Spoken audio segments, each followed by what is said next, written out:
आतापर्यंत मी लय हाय फंडू कारवाई बघितल्या होत्या, ईडीची कारवाई, इन्कम टॅक्सची कारवाई. 4 दिवसापूर्वी माझ्यावर झालं ना 353, नाही तर माझ्या विरोधात तर पूरच आला होता. मला माहित नाही पुराच्या पलीकडे जाऊन अजून काय असतं. मग ॲटम बॉम्ब टाकल्यासारखं होतं. नुसता पैसा सगळीकडनं पलीकडनं तिथं दिसत होता. बघितलं का फोटो? तो मागे शिल्पकार होते, त्यांचा फोटो होता आणि एका माणूस कोयता होता आणि त्या ठिकाणी एका व्यक्तीला तो मारत होता. ही आजची या पुण्याची परिस्थिती आहे. आपले नेते खडसे साहेब एक मुद्दा तो हनी ट्रॅपचा त्यांनी पुढे आणला. माझं हनी ट्रॅप काय माहित पण नव्हतं. म्हणजे हनी ट्रॅप मला माहित नाही, मी शेतकरी, तेव्हा मला वाटलं मधमाशांचं काहीतरी असेल. फक्त 2 कलम सोडून 302 आणि 307 ते सोडून द्यायचे. बाकी कुठलाही कलम इथं असणाऱ्या सामान्य लोकांसाठी, या पुण्याच्या अस्मितेसाठी, मराठी माणसाच्या अस्मितेसाठी, महाराष्ट्र धर्मासाठी आपल्यावर जर घ्यायची वेळ आली तर आपल्या सर्वांना ती घ्यावीच लागेल. त्यांनी कितीही मला आपटायचा आणि पाडायचा प्रयत्न तिथं केला तरी लोकांनी मला निवडून दिलं आणि पुढचे 5 वर्ष या सरकारचा आवाज खाली करण्यासाठी 100% हा कार्यकर्ता त्या ठिकाणी लढत राहणार आहे. राष्ट्रवादी काँग्रेस, शरदचंद्र पवार, पुणे शहराची ही जी कार्यकर्त्यांची बैठक व तसंच आपल्या सर्वांचे लाडके नेते आणि आपले प्रदेश अध्यक्ष शशिकांतजी शिंदे साहेब यांचा सत्काराचा कार्यक्रम इथं ठेवण्यात आला.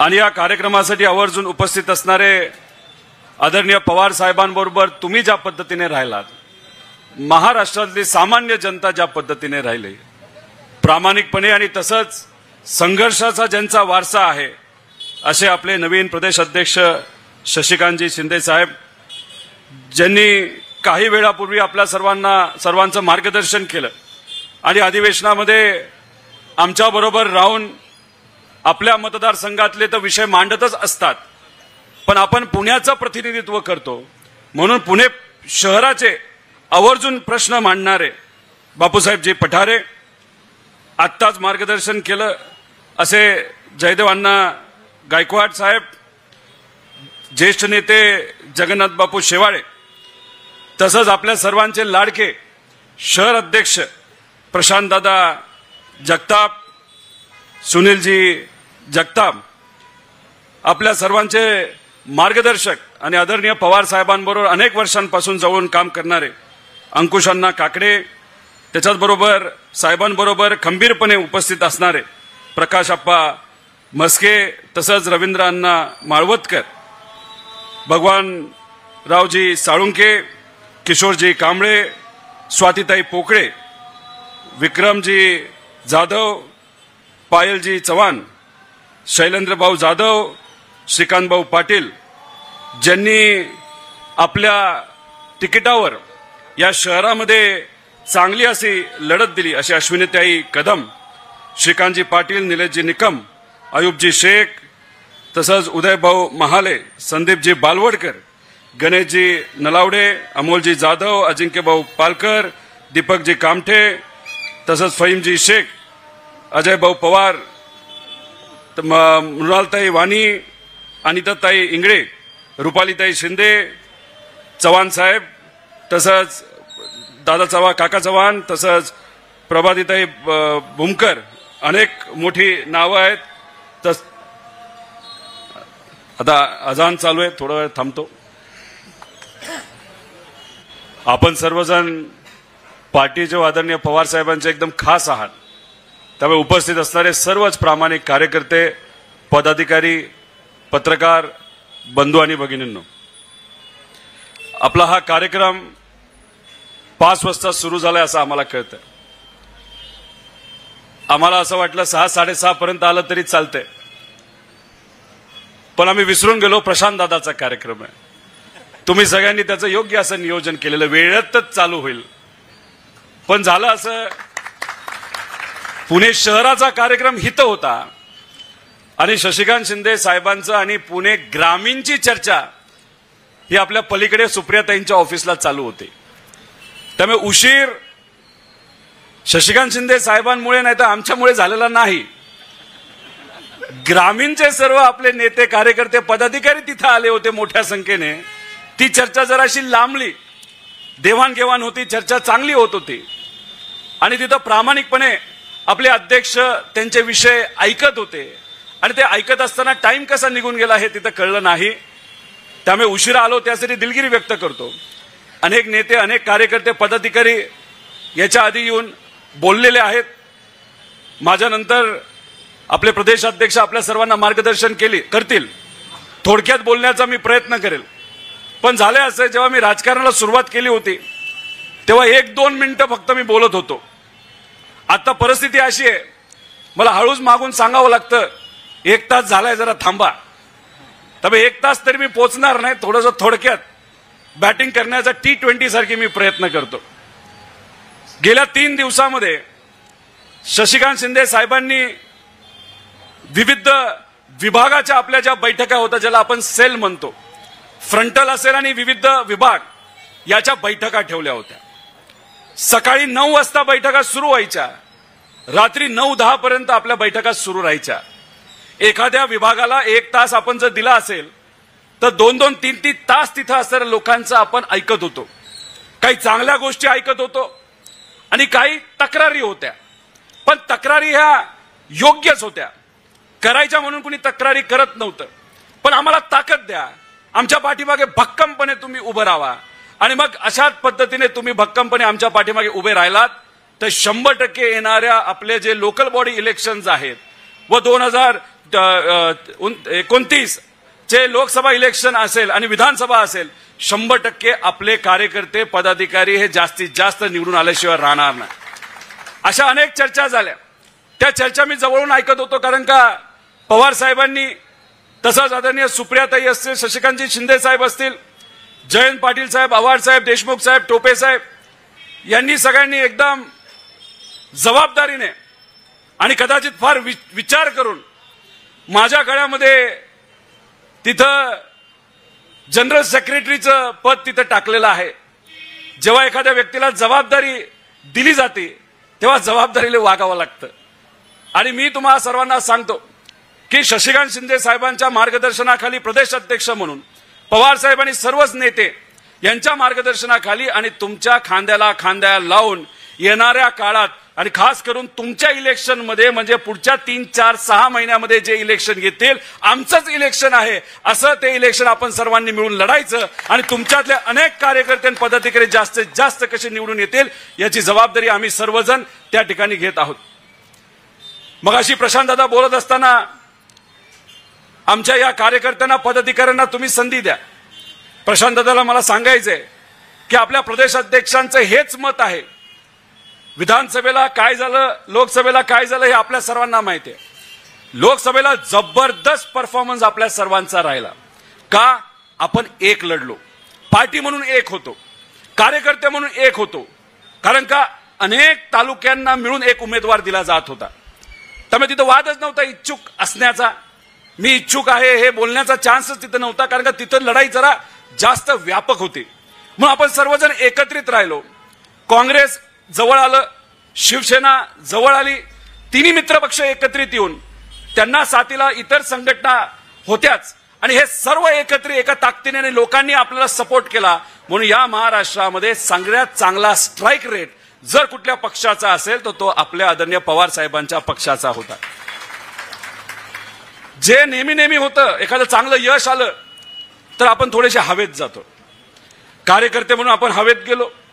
घराच्या बाहेर निघाल्यानंतर कुणी भेटलं, हे आमदारकी आम्हीच मारतोय, आमचीच सत्ता येते, या हवेत आपण होतो आणि तशीच परिस्थिती होती. पण झालं असं की ज्या ताकदीने आपण खाली उतरून लोकांच्या हिताची कामं केली, लोकांचा जाऊन आपण प्रचार केला, आपण थोडंसं वर असल्यामुळे लोकांपर्यंत विधानसभेला पोहोचण्यासाठी आपण कुठेतरी कमी पडलो. हे आपल्या सर्वांना मान्यच करावं लागेल.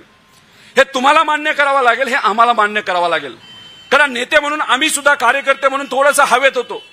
आणि दुसरं कसं असतं की जेव्हा विधानसभेला आपण चर्चा करत होतो, जेव्हा अनेक इथं उमेदवार सुद्धा 3 उमेदवार तर इथंच या व्यासपीठावर आहेत की तिथं एक तर आपल्या पक्षातले अनेक इच्छुक होते, इतर पक्षातले इच्छुक होते आणि या सर्व पक्षांना एकत्रित घेऊन उमेदवाराला तिकीट देणं तसं सोपं काम नव्हतं. पण आदरणीय जयंत पाटील साहेब असतील, सुप्रियाताई पवार साहेबांनी, हे सर्व मोठे नेते त्या कठीण काळामध्ये या सर्व पक्षांना एकत्रित बसून काही ठिकाणी उशीर झाला, काही ठिकाणी योग्य वेळेस उमेदवारी दिली, काही ठिकाणी योग्य उमेदवारी दिली, काही ठिकाणी थोडासा निर्णय तिथं चुकला. शेवटी आपण माणसं आहोत, नेते सुद्धा माणसं असतात. त्यामुळे त्याच्यामुळे जे काय आमदारकीला झालं त्याच्यामध्ये नेत्यांकडनं पण काही प्रमाणात उणीव होत्या, तसं कार्यकर्त्यांकडनं पण होत्या, मित्रपक्षाकडनं सुद्धा होत्या. आणि या सगळ्या गोंधळामध्ये जे सत्तेत होते, ज्यांच्याकडे ताकद होती, ज्यांच्याकडे पैसा होता, ज्यांच्याकडे प्रशासन होतं, त्यांनी तुमच्या आपल्या सर्वांचा टॅक्सचा पैसा हा जसं की पार्टीचा पैसा आहे असा त्याचा वापर केला. वेगळ्या वेगळ्या योजनांची आमिष दाखवली. शेतकऱ्याला सांगितलं आम्ही कर्जमाफी देतो, शहरात आल्यानंतर तिथं सांगितलं आम्ही ही योजना आणतो, पिण्याचं पाणी देतो, रस्ते आम्ही मोठमोठे त्या ठिकाणी बांधतो, हे देतो ते देतो. आमच्या लाडक्या बहिणींना तर तिथं मदत केलीच. पहिल्यांदाच अशी योजना या महाराष्ट्रामध्ये आली होती. कारण याच्या आधी महाराष्ट्रामध्ये कुठलीही योजना जेव्हा आणली जात होती त्याच्यातून नोकऱ्या मिळत होत्या, त्याच्यातून हाताला काम मिळत होतं, त्याच्यातून शेतकऱ्याला भाव मिळत होता. आणि मग अशी परिस्थिती त्या काळामध्ये असल्यामुळे कधीही कोणाला अपेक्षा नव्हती आमच्या हातामध्ये महिन्याला 1500 रुपये द्या. 1500 रुपयामध्ये कोणाचं पोट भरत नसतं. पण या सरकारने पहिल्यांदा ही सवय लावली. 4-5 वर्ष लोक अडचणीत होते आणि त्याच्यातच 1500 रुपये आमच्या माता भगिनीच्या हातामध्ये जेव्हा आले, काही वेळेस 3-3 महिन्याचा ऍडव्हान्स आला, 4500 रुपये हातामध्ये एक साथ आले. आणि कुटुंबात जर तिथं 3 महिला 4 महिने असतील तर 12-15 हजार रुपये आल्यानंतर थोड्याशा आपल्या ज्या माता भगिनीत नाही तर लाडक्या बहिणी ह्या त्या काळामध्ये राजकीय दृष्टिकोनातून भुलल्या गेल्या आणि भाजप आणि मित्र पक्षाच्या बाजूने त्या झाल्या. त्यामुळे आपलं मेळ काही प्रमाणात हुकला. लाडक्या बहिणीचा विषय, जातीवाद मोठ्या प्रमाणात या महाराष्ट्रामध्ये त्या काळामध्ये निर्माण केला गेला. जातीमध्ये वाद निर्माण केला गेला, धर्मामध्ये वाद निर्माण केला.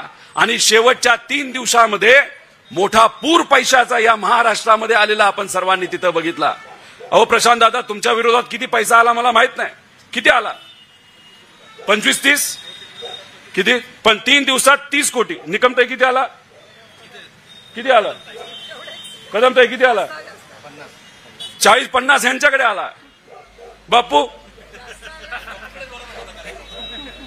म्हणजे एका मतदारसंघामध्ये 30-30 कोटी 3 दिवसामध्ये एका बूथला 10-10 लाख रुपये आल्यानंतर काय होणार आहे?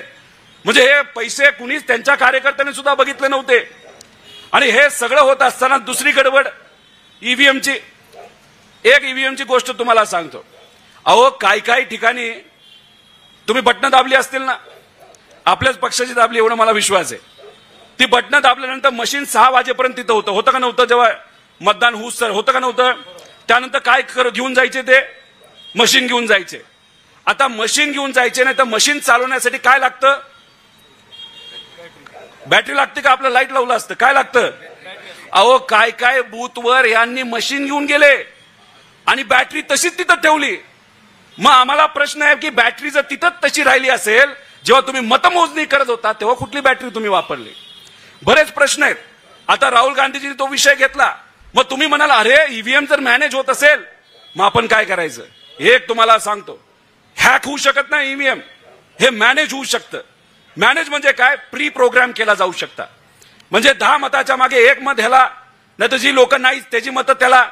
पण ह्याला जर आपण प्रॉपरली आणि चांगल्या पद्धतीने बूथ मॅनेजमेंट जर केलं, जसं आपण बूथचं मॅनेजमेंट करतो, कार्यकर्त्याचं मॅनेजमेंट करतो, कोण कधी फुटणारे याचं मॅनेजमेंट करतो, कोण सोडून जाणारे हे बघतो, तसंच मशीनच्या बाबतीत सुद्धा काही गोष्टी आपल्याला बघाव्या लागणार आहे. हे नवीन प्रकारचं आता राजनीती नाही तर राजकारण तिथं आहे. इलेक्शनचं नियोजनाचा प्रकार झालेला आहे. त्यामुळे तुमच्या इलेक्शनमध्ये त्या बूथवर त्या मशीनवर कशा पद्धतीने काय गोष्टी होणार आहेत याचा डोळ्यात तेल घालून आपल्याला तिथं बघावं लागेल. जसं बिहारमध्ये जे तेजस्वी यादव आहेत ते ज्या पद्धतीने तिथं लढत आहेत त्यांनी तयारी केली, ते तयार आहेत लढायला, कारण त्यांना माहिती काय काय होऊ शकतं. तशाच पद्धतीने आपल्याला सुद्धा बूथवर तिथं लढावं लागणार आहे. आणि मग त्या पद्धतीने आपण लढलो तर ते मशीनला काहीही करू शकत नाही. तर त्या प्रकारचं ट्रेनिंग येत्या काळामध्ये इलेक्शनच्या 1-2 महिने आधी तुमच्या सर्वांचं आपल्या सर्वांना करावं लागेल. त्यामुळे जर कोणी म्हणत असेल अरे मशीन मॅनेजच होतं तर कशाला लढायचं, हे साफ खोटं आहे. त्याला फक्त आपल्याला नीट नियोजन नीट प्लॅनिंग करावं लागेल. हे तुम्ही सर्वांनी त्या ठिकाणी डोक्यात ठेवावं. आणि मग हे सगळं झाल्यानंतर या महाराष्ट्रामध्ये आपली सत्ता आली नाही. त्यामुळे या 8 महिन्यामध्ये आपण सर्वजण नाराज आहात का नाही आहात? मग आम्हाला वाटलं यातल्या 2-3 सीट नक्कीच येत आहेत. सचिन शेठची सीट येईल असं आमची अपेक्षा होती. त्याच्याचबरोबर चांगली लढत ही तिथं ताईंच्या माध्यमातून तिथं दिली जाईल. त्याच्याचबरोबर प्रशांत दादा आमच्याबरोबर विधिमंडळामध्ये शहराचे प्रश्न मांडायला तयारच असतील अशा आम्ही विचारामध्ये तिथं होतो. पण दुर्दैवाने ते नाही झालं. तुम्ही नक्कीच नाराज असाल 8 महिने 9 महिने. अहो आम्हीच तर नाराज होतो, आम्हालाच कळलं नाही काय झालं. आम्ही तर काटाव पॅच झालोय थोडक्यात. पण त्याचं पूर्णपणे क्रेडिट तिथं कोणाला जातं, कारण तिथं माझ्यावर नेते नव्हते, माझ्यावर कोण होतं ते तिथं असणारे तुमच्यासारखे सामान्य कार्यकर्ते आणि तिथे असणारे सगळे नागरिक होते, म्हणून मी तिथं निवडून आलो. नाही तर माझ्या विरोधात तर पूरच आला होता. मला माहित नाही पुराच्या पलीकडे जाऊन अजून काय असतं. मग ॲटम बॉम्ब टाकल्यासारखं होतं, नुसता पैसा पैसाच सगळीकडनं पलीकडनं तिथं दिसत होता. आणि तिथं तर मोठ्या प्रमाणात सगळी समीकरण वापरली. त्यात धर्मवाद वापरला, जातीवाद वापरला, त्याच्यामध्ये पैसा वापरला, त्याच्यामध्ये गुंड वापरले. अरे काय काय नाही वापरलं तरी सुद्धा तिथे असणाऱ्या प्रामाणिक सामान्य मतदारांनी या कार्यकर्त्याला निवडून दिलं. कारण का भाजपला हा माणूस तिथं असणं जरा अवघडच ठरत होतं. गेल्या 5 वर्षामध्ये त्यांनी कितीही मला आपटायचा आणि पाडायचा प्रयत्न तिथं केला तरी लोकांनी मला निवडून दिलं. आणि पुढचे 5 वर्ष या सरकारचा आवाज खाली करण्यासाठी 100% हा कार्यकर्ता त्या ठिकाणी लढत राहणार आहे. त्यामुळे आता नाराज होऊन चालणार नाही. आम्ही पण नाराज, तुम्ही पण नाराज होतो, पण आता याच्या पुढे लढायचं का नाही लढायचं? का असं करायचं की ठीक आहे आता नाराजगी नको, 4 वर्ष निवांत करू, आमचं जेव्हा इलेक्शन येईल आमदारकीचं तेव्हा बघू. मग तुमच्या इलेक्शनला स्किप करायचं का? कशाला आपण नंतर करायचं? काय करायचं सांगावं? काय करायचंय? नाही नाही असा जोश वाटत नाही. लढायचं का नाही लढायचं? अरे तुम्ही जर असा कमी आवाजात बोलला तर शशिकांत शिंदे साहेब म्हणतील अरे पुणे शहरामध्ये आपली ताकदच नाही. काय करायचंय? नक्की का? बस मग आता उद्यापासून म्हणजे आता पुणे काय शहर तसं आपले पदाधिकारी तुम्ही सर्वजण शांत नव्हताच. काय लागलं तर तिथं आंदोलन आहेच तुमचं. 10 तारखेला सुद्धा चांगला नियोजन तुम्ही सर्वांनी मिळून आपलं राष्ट्रवादीचा जेव्हा वर्धापन दिवस होता तेव्हा तुम्ही तिथं केलं. त्यामुळे हे सगळे मुद्दे घेऊन आपल्या सर्वांना तिथं लढावं लागेल. पण हे लढत असताना तुम्हाला कोणी ना कोणीतरी आडवं येईल. मोठे नेते आडवे येतील, काही अधिकारी आडवे येतील. सगळेच अधिकारी खराब नसतात, काही अधिकारी खराब असतात. राजकीय दबाव असतो आणि मग तुम्ही एखाद्या गरीबाचा विषय, सामान्य लोकांचा विषय नाही तर सोशल मीडियावर तुम्ही सरकारच्या विरोधात जर लिहिलं तर एखादा अधिकारी तुमच्या समोर येतो आणि म्हणतो हे गप बस, शांत बस, काय करू नको. मग त्यावेळेस काय करायचं? काय करायचं? त्या व्यक्तीला काय सांगायचं? 100%. आणि आता शशिकांत शिंदे साहेबांनी सांगितलंय, आताच मगाशी मला एका बीडवरनं फोन आला होता. पुण्याचे पोलीस अधिकारी आपल्या कार्यकर्ता बीडला उचलण्यासाठी गेले होते साहेब. का? त्यांनी कोणावर तरी सोशल मीडियावर पोस्ट टाकली होती. मुंबईवरनं साध्या कार्यकर्त्याला सोशल मीडियावर पोस्ट टाकली म्हणून मुंबईवरनं बीडला ही मंडळी गेली होती. त्या कार्यकर्त्याचा फोन आला. मी म्हणलं एक काम कर, दे पोलिसाला. तो पोलीस म्हणतो नको नको नको नको देऊ, तुला नाही घेऊन जा. त्याला नाही घेऊन गेले, पण त्याला 28ला तिथं जबाब देण्यासाठी बोलवलंय. त्यामुळे शशिकांत शिंदे साहेबांनी सांगितलेलं आहे, पवार साहेबांनी सांगितलेलं आहे की येत्या काळामध्ये कुठल्याही कार्यकर्त्यावर जर खोटी तक्रार नाही तर उगाच त्यांना तिथं अडचणीत आणण्याचा प्रयत्न कुणीही तिथं केला तर 24 तासामध्ये या महाराष्ट्रामध्ये असणारा राष्ट्रवादी शरदचंद्र पवार या पक्षाचा एक तरी नेता त्या कार्यकर्त्याबरोबर त्या पोलीस स्टेशनमध्ये 24 तासामध्ये राहायला पाहिजे असा आदेश हा शशिकांत शिंदे साहेबांनी, पवार साहेबांनी, सर्व नेत्यांनी तिथं काढलाय. त्यामुळे उद्या लढायचंय. तुम्ही पोलीस स्टेशनला जाऊ, कुठे जा, आम्ही तुमच्या बरोबर आहे. फक्त व्यक्तिगत विषय काढून नका जाऊ. भावकीचं भांडण ना, आपणच गाडी चालवत कोणातरी गाडी ठोकली तो विषय झाला, तसे विषय घेऊ नका. गरीबाचा मुद्दा, शहराचा मुद्दा, शेतकऱ्याचा मुद्दा, कष्टकऱ्या युवाचा. आपण कुठेही सोशल मीडियावर एखादी पोस्ट केली आणि ती चांगली पोस्ट असेल, सामान्य लोकांच्या महाराष्ट्र धर्माच्या बाजूली असेल आणि त्यात जर तुम्हाला अडचणी आणण्याचा प्रयत्न केला तर तुम्हाला तिथं बोलावंच लागेल असं या ठिकाणी मला सांगावं लागेल. आपल्या शहराचे अनेक विषय. ट्रॅफिकचा मुद्दा, मला माहित नाही ट्रॅफिक कशी आहे. अहो काल 3 दिवस सर्व विभागाचे प्रमुख आणि कार्यकर्ते आले होते. आल्या ते शशिकांत शिंदे साहेबांना भेटायचे, अभिनंदन करायचे, माझं अभिनंदन करायचं. आणि तिसरं वाक्य काय असायचं माहिती का? अहो काय राहूया पुण्याचं ट्रॅफिक, आम्हाला इथून इथं यायला म्हणजे आम्हाला 10 किलोमीटर ट्रॅव्हल करायला 2 तास लागले. आता हे एखाद दिवस, 2 दिवस, महिन्यातून कधीतरी येतात. तुमची काय परिस्थिती आहे? रोजच. अहो या पुणे शहराचा म्हणजे विद्येचं माहेर आणि अतिशय योग्य असं नियोजन असणारं शहर एकेकाळी होतं. त्या शहराचं या जगामध्ये ट्रॅफिकच्या बाबतीत कितवा नंबर आहे माहितीये का? 3रा. आणि आपल्या आधी भारताच्या बाहेरचे शहर आहेत, नंतर दिल्ली येतं, नंतर बँगलोर येतं. अशी आजची आपली परिस्थिती आहे. ही जी मेट्रो दिसतीये ना, मेट्रोची जेवढी कॅपॅसिटी आहे त्याची फक्त 20% ती मेट्रो आता चालू आहे. आणि मेट्रो बनवण्यासाठी सगळा भार कोणावर टाकला असेल? तुम्ही तुमच्या खिशातून तिथं टॅक्स दिला. तुम्ही ही मेट्रो बांधण्यासाठी तिथं 1% दिला, म्हणून ही मेट्रो तिथं आता बनलेली आहे. घर तुम्ही करायला गेला तर 1% तिथं घेतला जातो, त्यातून ही मेट्रो बनवली. त्यामुळे हे सरकार जर इथं येऊन म्हणत असेल आम्ही मेट्रो बनवली, ही त्यांनी मेट्रो बनवली नाही, हे तुमच्या आणि सामान्य लोकांच्या पैशातून बनलेली मेट्रो आहे. पण एवढे हजारो कोटी तुम्ही मेट्रोवर टाकले तर ही मेट्रो 20% का चालती? या पुण्यामध्ये का ट्रॅफिक आहे? हे येत्या काळामध्ये आपल्याला प्रश्न हे विचारावा लागतील. दुसरे प्रश्न आहेतच. मला माहित नाही, अनेक प्रकारच्या गँग मी बघितल्यात. टीव्हीवर सुद्धा वेगळ्या वेगळ्या प्रकारचे गँग आपण बघतो. KGF ची वेगळी गँग, पिक्चर बघितला का नाही बघितला? पण पुण्यामध्ये कोयता गँग अनेक वर्षांपासून फेमस आहे. मला माहित नाही, शिल्पकार म्हणून जे आता प्रसिद्ध नेते आहेत कोण आहेत काय माहिती आहे? कोण आहे? अहो, पुण्याचे नवीन शिल्पकार. मला वाटलं पुण्याचे जर शिल्पकार कोण असतील ते सर्व पूर्वीचे सगळे नेते आणि इतर सर्व सामान्य लोकांना, मराठी माणसं ही या पुण्याचे शिल्पकार आहेत. पण भाजपने त्यांच्या एका नेत्याला पुण्याचे नवीन शिल्पकार बोलले आणि दुसऱ्याच दिवशी त्याच बोर्डच्या खाली एक कोयता गँगच्या मेंबरनी दुसऱ्या व्यक्तीला त्या ठिकाणी कोयता मारला. बघितलं का फोटो? तो मागे शिल्पकार होते, त्यांचा फोटो होता आणि एका माणूस कोयता होता आणि त्या ठिकाणी एका व्यक्तीला तो मारत होता. ही आजची या पुण्याची परिस्थिती आहे. पण हे बोललं पाहिजे. तुम्ही जोपर्यंत बोलत नाही, जोपर्यंत त्या ठिकाणी तिथं लोकांपर्यंत जात नाही, तोपर्यंत लोकांना कळणार नाही. आणि हे सगळे मुद्दे तुम्ही पाकिस्तानात काय चालले, अमेरिकेत काय चालले, UK मध्ये काय चालले, नाही ते इथं हे झालं त्याचं तिथं झालं, हे आपल्याला कोणाला काय सांगायचं नाही. आपल्याला भाषणं करायची असतील तर आपल्याला पुण्याचीच भाषणं करावी लागतील, लोकलच बोलावं लागेल आणि लोकांना हे सांगून द्यावं लागेल की आता ही पुण्याची परिस्थिती ही योग्य नाही. याच दिशेने पुणे जर जात झालं तर मग येत्या काळामध्ये मोठ्या प्रमाणात अडचणी येतील. पुण्यामध्ये इंडस्ट्रियल इस्टेट पवार साहेबांनी आणली, MIDC आणली, तिथे हिंजेवाडी पवार साहेबांनी आणली. आणि या सगळ्या विकासामुळे दोन्ही बाजूला म्हणजे एक अशोक बापूंच्या मतदारसंघामध्ये MIDC पवार साहेबांमुळे तिथं आली, या बाजूला चाकण असेल, तळेगाव असेल, अजून पिंपरी चिंचवड असेल, पवार साहेबांच्या काळामध्ये, चव्हाण साहेबांच्या काळामध्ये आल्या. त्यामुळे पुण्याचे हे विकास आहे. आणि हे जे शिक्षण संस्था वगैरे ज्या पूर्वीच्या काळापासून आहे म्हणून हा विकास तिथं आपल्या सर्वांना दिसतो. पण आज परिस्थिती वेगळी आहे. आज त्या हिंजेवाडीमध्ये लोक जायला तयार नाहीत. तिथं जायला 3 तास लागतात एका साईडला आणि येऊन जाऊन 6 तास जातात.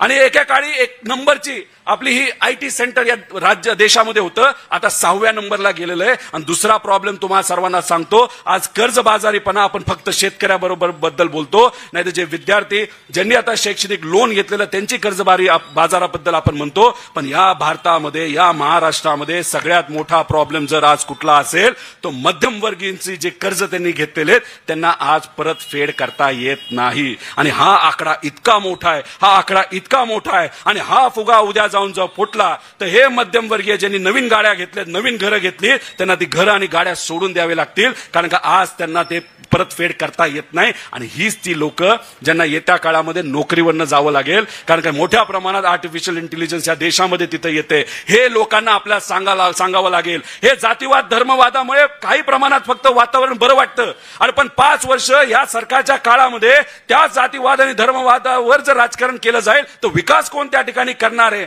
आणि विकास हे कुठले करतात हे तुम्हाला गटर, हे रस्ते, शहराचा विकास तिथं कुठं दिसणार नाही. पण हा विकास कुठला करतात? रिंग रोडचा विकास करतात. रिंग रोडची किंमत सुरुवातीला किती होती? 13,000 कोटी. आता कॉस्ट एस्क्युलेशन किती झालंय? तुम्ही एखादं घर बांधायला घेतलं, समजा 2 बेडरूमचं घर तुम्ही बांधताय, 10 लाख रुपयाचा खर्च आहे. जर 1 वर्ष डिले झाला किती खर्च वाढू शकतो? 50,000 बस, बरोबर का नाही? 13,000चा एस्टिमेट असताना रिंग रोड पुण्याचा आज किती हजार कोटीचा झालाय?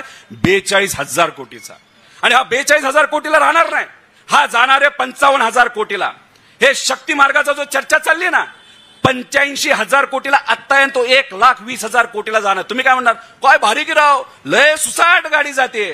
अहो सुसाट गाडी जाते, पण गडकरी साहेब जो रस्ता बांधतायत तो 8 पदरी रस्ता आहे. आणि पर किलोमीटरला याच महाराष्ट्रामध्ये त्याच मार्गावर त्या रस्त्याला 1 किलोमीटरला 71 कोटी खर्च येतो. आणि MSRDC म्हणजे महाराष्ट्र सरकार जो रस्ता करते 1 किलोमीटरला आज 101 कोटी रुपये लागतात. आणि तो फक्त 6 लेन, 8 लेन नाही. आणि पुढच्या काही महिन्यांमध्ये त्याच्यामध्ये 25,000 कोटीची अधिकची मागणी तिथं केली जाणार आहे. म्हणजे 101 कोटीवरनं हा जाणार आहे 140 कोटी. म्हणजे गडकरी साहेब 71 कोटी कोटी आणि फडणवीस साहेब किती असेल तर 140 कोटी. मग हे जे 70 कोटी पर किलोमीटर, हे 800 किलोमीटरचा रस्ता, 800 किलोमीटर गुणिले 70 कोटी किती येतं सांगा? किती किती? अरे काय 56,000 कोटी. किती? हे कोणाच्या खिशात जाणार आहेत? कोणाच्या खिशात जाणार आहेत? अहो या नेत्यांच्या खिशात जाणार आहे. हाच पैसा तुमच्या आपल्या विरोधात इलेक्शन मध्ये येणार आहे. मग यांना तो विकास जमतो. पण आज 89,000 कोटी तुमच्यासारख्या सर्वसामान्य मध्यमवर्गीय कॉन्ट्रॅक्टरचे या महाराष्ट्र सरकारचे जे थकीत गेलं 1-1.5 वर्ष झालं, त्यांच्याकडे मात्र हे लक्ष तिथं देत नाहीत. महानगरपालिकेचे पैसे थकीत असतील. अहो हे जे प्रशासक इथं बसवलेत ना, ते तर मनमानीचे, ते बॉस झालेत अधिकारी. इलेक्शन यांनी घेतले नाहीत आणि ते बॉस झाल्यानंतर ह्याला दे कॉन्ट्रॅक्ट, त्याला दे कॉन्ट्रॅक्ट. आणि स्टँडिंग कमिटी नसल्यामुळे कुठंच कोणाला कळत नाही कॉन्ट्रॅक्ट कोणाला दिला, कसा दिला, काय त्याच्यामध्ये नेगोशिएशन झालं नाही झालं, मनमानी सुरू आहे. आणि मग याच्यात जो पैसा काढला जातो त्याला आपण भ्रष्टाचार म्हणतो. आणि हा भ्रष्टाचार सोपा नाही, छोटा नाही, हा भ्रष्टाचार खूप मोठा आहे. आणि मग एवढ्या मोठ्या पैशाच्या विरोधात आपल्याला लढायचं असेल तर काय करावं लागणार आहे? एकी. काय? एकी आणि जोश. आणि इतर मित्र पक्षाला आपल्याला सांगावं लागेल, शशिकांत शिंदे साहेब सांगतीलच, काँग्रेसला सांगावं लागेल. पूर्वी कदाचित सचिन शेठ आलेत, काँग्रेसला सांगावं लागेल, पूर्वीचा काळ राहिला नाही. वेगळ्या प्रकारचं राजनीती ते करतात, राजकारण ते करतात. त्यामुळे काँग्रेसला आपल्याला सांगावं लागेल, पूर्वीच्या स्टाईलनी नेगोशिएशन करून चालणार नाही. जे मनात आहे ते या आणि सांगा. आपल्याला सुद्धा मनात जे आहे ते सांगावं लागेल. शिवसेनेला सुद्धा सांगावं लागेल, पुढच्या 1-1.5 महिन्यामध्ये विषय संपवावा लागेल. आले तर स्वागत आहे, एकत्रित लढू. आणि एकत्रित लढलं तर मी एक तुम्हाला सर्वांना सांगतो, या पुणे महानगरपालिकेमध्ये आपलं 100% सत्ता आल्याशिवाय राहणार नाही. यातला एखादा पक्ष इकडे तिकडे थोडासा सरकला तर थोडीशी फाईट द्यायला चॅलेंज होईल, पण नक्कीच आपला आकडा खूप मोठ्या प्रमाणात तिथं असेल. त्यामुळे ही चर्चा करणं महत्वाचं आहे. आणि ही चर्चा नक्कीच येत्या काळामध्ये सर्व नेते त्या ठिकाणी करतील. त्यामुळे लोकांना रस्त्याच्या बद्दल सांगा, लोकांना पाण्याबद्दल सांगा, अनेक विषय तिथं सांगा. कारवाई तुमच्यावर केल्या जातील, आमच्यावर कारवाई झाली. आतापर्यंत मी लय हायफंडू कारवाई बघितल्या होत्या. ईडीची कारवाई, इन्कम टॅक्सची कारवाई. 4 दिवसापूर्वी माझ्यावर झालं ना 353. मी विचारला 353 काय असतं. मला कोणीतरी सांगितलं होतं ते काहीतरी अडथळा केला म्हणून. आणि म्हणलं कार्यकर्त्याच्या बाजूने की भूमिका मांडली म्हणून अडथळा असतो का? 353 असणारे किती कार्यकर्ते त्यांनी हात वर करा. कोण आहे 353? आहेत. अजून कुठले असतात कलम मला माहित नाही. 5 आहेत फक्त. 2 कलम सोडून 302 आणि 307 ते सोडून द्यायचे. बाकी कुठलाही कलम इथं असणाऱ्या सामान्य लोकांसाठी, या पुण्याच्या अस्मितेसाठी, मराठी माणसाच्या अस्मितेसाठी, महाराष्ट्र धर्मासाठी आपल्यावर जर घ्यायची वेळ आली तर आपल्या सर्वांना ती घ्यावीच लागेल. त्या पद्धतीने आपण सर्वजण जर लढलो नक्कीच त्या ठिकाणी यश येणार आहे. अहो आपले नेते खडसे साहेब, एक मुद्दा तो हनी ट्रॅपचा त्यांनी पुढे आणला. मला हनी ट्रॅप काय माहित पण नव्हतं. म्हणजे हनी ट्रॅप मला माहित नाही, मी शेतकरी, तेव्हा मला वाटलं मधमाशांचं काहीतरी असेल. तर मला कोणीतरी सांगितलं तो विषय नाही, तो कुठेतरी फोटो आणि व्हिडिओ काढतात आणि ते फोटो ब्लॅकमेलसाठी वापरतात. नाशिकला ते झालं. पण याची सुरुवात जर कुठे झाली असेल तर एक लोढा नावाचा व्यक्ती आहे, या सरकारमध्ये खूप मोठे मंत्री आहेत, नेते आहेत, त्यांचा हा जवळचा. आणि त्या महाशयाने याच्या आधी अनेक हनी ट्रॅपची प्रकरणं केली होती. नेत्यांना जवळ बोलवायचं आणि मग त्यांचे कोणाबरोबर ती वेगळे फोटो व्हिडिओ तिथं काढायचे. आणि आम्हाला असंही कळतंय की ज्या व्यक्तीच्या जवळ हा लोढा होता त्याच नेत्याचे विविध व्हिडिओ त्या माणसाने काढले, अशी त्या प्रकारची तिथं चर्चा आहे. पण नेत्याचं नाव अजून आम्हाला कळलं नाही, आम्ही तिथं शोधतोय, समजून घेतोय. आणि इथं खडसे साहेब जेव्हा तो मुद्दा काढतात आणि खडसे साहेबांवर आज सरकारच्या माध्यमातून टार्गेट केलं जातं, खडसे साहेबांच्या परिवारावर अतिशय खालच्या लेवलला जाऊन टीका केली जाते. म्हणजे आपले नेते लढतात आणि त्या ठिकाणी सरकारची पूर्ण यंत्रणा वापरली जाते आणि तिथं त्या आपल्या खडसे साहेब असतील आणि इतरही सर्व नेत्यांना तिथं अडचणीत आणण्याचा प्रयत्न केला जातो. कितीही काय गेलं तरी नेते लढणार आहेत आणि आपल्या सर्वांना सुद्धा तिथं लढण्याची ही जरूरत आहे, असं या ठिकाणी आपल्या सर्वांना सांगतो. त्यामुळे येत्या काळामध्ये बरेच काही विषय असतील, या सर्व विषयामध्ये आपल्या सर्वांना तिथं लक्ष हे द्यावं लागणार आहे. आणि देत असताना एवढंच तुम्हाला सांगेल, जातीवाद, धर्मवाद मोठ्या प्रमाणात केला जाईल. अहो मुंबईमध्ये तर वेगळ्याच प्रकारचा वाद सुरू केलाय. म्हणजे मुंबई ज्या लेवलला गेली आहे ती जर कोणामुळे गेली असेल तर फक्त आणि फक्त मराठी माणसांमुळे गेलेली आहे. आणि त्या मराठी माणसांना जर साथ कुणी दिली असेल तर परप्रांतीय जे आपल्या महाराष्ट्रामध्ये आपल्या मुंबईमध्ये राहतात आणि ते आपल्या मराठीचा आदर ठेवतात, आपल्या मराठी संस्कृतीचा आदर ठेवतात, या सर्वांमुळे मुंबई त्या लेवलला गेलेली आहे. पण मग विषय भाजपने वेगळाच काढला. आपण म्हणत होतो हिंदी सक्ती 1ली ते 4थी नको, लहान मुलांवर प्रेशर येतं, अनेक भाषा शिकायला थोडीशी अडचण जाते. शिक्षकांनी विरोध केला, पालकांनी विरोध केला, 2 भाऊ एकत्र आले, लोकांनी विरोध केला, विरोध वाढत गेला, सरकार घाबरलं, GR मागे घेतला. आणि मग त्यांना कळालं की अरे याचा वापर आपण वेगळ्या पद्धतीने करू. आणि मग केडिया नावाचा एक मोठा करोडपती माणूस आहे, भाजपचा आहे, भाजपच्या व्यासपीठावर असतो, त्यांनी एक स्टेटमेंट दिलं मराठीच्या विरोधात, महाराष्ट्र संस्कृतीच्या विरोधात. आणि तिथून वाद सुरू झाला मराठी विरुद्ध अमराठी. आपल्यासाठी मराठी माणसं कोण आहेत? ज्यांना मराठी बोलता येतं, जे महाराष्ट्रात जन्मलेत. पण असेही लोक जे महाराष्ट्रात जन्मले नसतील, नाही तर जन्मले असतील पण त्यांना मराठी येत नाही, पण मराठी येत नसली तरी मराठीचा आदर ठेवतात, महाराष्ट्राच्या संस्कृतीचा आदर ठेवतात, हे आपल्यासाठी मराठी माणसं आहेत. पण भाजपने हा वाद मुंबईच्या इलेक्शनसाठी वेगळ्या लेवलला नेला. धर्मवाद तर चालूच, पण मराठी अमराठी वाद हा मुंबईच्या इलेक्शनसाठी आणि बिहारच्या इलेक्शनसाठी सुरू केला. म्हणजे महाराष्ट्राचा वापर हा बिहारच्या इलेक्शनसाठी होत असेल आणि आपण सर्व मराठी माणसं, या महाराष्ट्राची माणसं फक्त या गोष्टीकडे जर बघत असू तर जागा होण्याची वेळ आलेली आहे, आपल्याला संघर्ष करायची वेळ आलेली आहे. माझे पण व्यवसाय आहेत, तुमचे व्यवसाय आहेत, तुमचे बिल्डिंगचे व्यवसाय असतील, छोटी मोठी दुकानं असतील, तुम्हाला अडचणीत आणलं जातंय, पण आम्हालाही अडचणीत आणलं जातंय ना. मग आपण जर असा संदेश देणार असू अरे अडचणीत आलो, आता मी काय करू, आता मला जावं लागतं, मला पळून जावं लागतं, विचार सोडावे लागतात, मग राजकारणात आलाच कशाला तुम्ही? आज विचाराबरोबर राहण्याची खऱ्या अर्थाने वेळ आहे. म्हणून आपण सर्वजण पवार साहेबांबरोबर आहोत, शिवशाहू फुले आंबेडकरांच्या विचाराबरोबर आहोत, या मराठी माणसांबरोबर, मराठी अस्मितेबरोबर आहोत. ठीक आहे, किती आघात होती, किती घाला होईल, एक सोन्याची खाण आहे म्हणजे सत्ता आहे, पण ती सोन्याची खाण ही गरिबासाठी आपल्या सर्वांना वापरायची. आणि हे सोन्याची खाण कोणासाठी वापरत असतील तर कॉन्ट्रॅक्टरच्या माध्यमातून स्वतःची घरं भरण्यासाठी वापरतायत. त्या सोन्याच्या खाणेपर्यंत आपण पोहोचण्याचा प्रयत्न तिथं करत होतो आणि त्या सोन्याच्या खाणीचा वापर हा सर्वसामान्य लोकांपर्यंत आपण करणार होतो. त्याच्यातच काय झालं तर आपला जो बोगदा होता तो ढासळला. लोकसभेनंतर तो बोगदा ढासळला असला तरी आता आपल्या सर्वांचं काम आहे की त्या खाणीपर्यंत, त्या लोकांच्या सत्तेपर्यंत जाण्यासाठी आपल्याला ती दगड ही काढावी लागणार आहे. आणि दगड काढत असताना सोपं नाही, एकत्रित यावं लागेल. एक माणूस दगड उचलू शकणार नाही. सगळे समाजाचे लोक जेव्हा एकत्रित येतील तेव्हा तो दगड उचलला जाईल आणि आपलं रयतेचं राज्य म्हणजे सोन्याचं राज्य जे आपल्याला गाठायचंय त्यासाठी एकत्रित आल्याशिवाय राहणार नाही. मी शेवट तुम्हाला प्रश्न करतो, एकत्रित यायचंय का? नक्की का? लढायचंय का? पुढून चांगला आवाज. जे जे ओरडतायत कदाचित इच्छुक दिसतायत, पण मागे बसलेत, लढायचं का नाही लढायचं? नक्की का? प्रशांत दादांनी सांगितलं हे कार्यक्रमाला यायचंय म्हणून बसलाय, असं आहे का? एकदा हात वर करून सांगा आम्हाला लढायचंय. तर बघा कोपरा, फोटो काढा, फोटो काढा. नाही रे, पण आता शशिकांत शिंदे साहेब सांगतीलच, पण एक आपल्या सर्वांचा कार्यकर्ता म्हणून तुमच्या बरोबर इथं अनेक वेळा काम केलेलं, माझ्या पद्धतीने जेवढी मदत होईल तेवढं मी प्रामाणिकपणे केलेलं आहे. म्हणजे मी सत्तेत, म्हणजे मी आमदार झाल्यापासून 2 वर्ष सत्ता बघितली, ते सुद्धा कोविडचा काळ. त्यात लोकांची सेवा करण्यामध्येच माझा वेळ गेला. पण ज्या दिवसापासून राजकारणात आलो त्या दिवसापासून विरोधच बघितलेला आहे. पण आता 2029ला आपल्या सत्ता बघायची, पण ती बघत असताना मला अध्यक्षांना विनंती करायची, आमदारकीला ठीक आहे थोडं आपल्याला काही गोष्टी कराव्या लागल्या, अनेक लोक तुमच्यातली इच्छुक होते, त्याच्यामध्ये जे काय झालं असेल ते मगाशी मी बोलून गेलो. पण शशिकांत शिंदे साहेबांना तुमच्या सर्वांच्या वतीने विनंती करू का?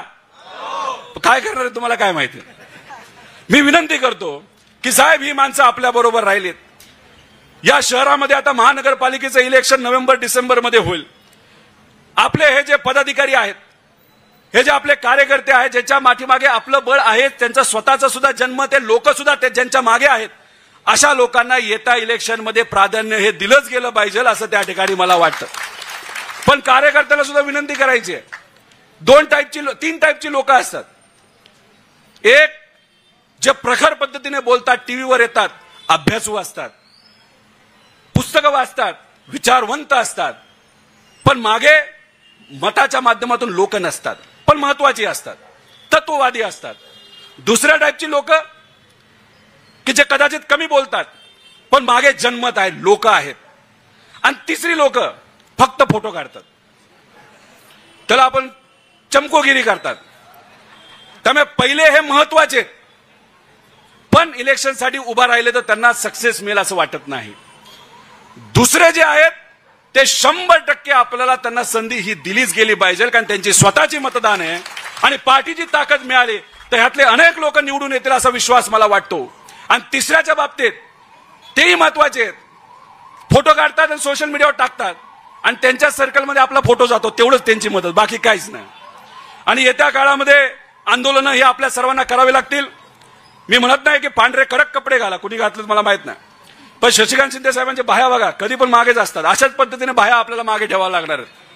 पण आता आमच्यासारखे जरा ढगळे बिगडे कपडे घाला. तुम्ही काही तुमच्यातले घालतात, रस्त्यावर आपल्याला जायचंय. काही आंदोलन इथं पुण्यात होतं असं नाही, काही ठराविक ठिकाणी होतं. कसं आंदोलन असतं सांगतो तुम्हाला.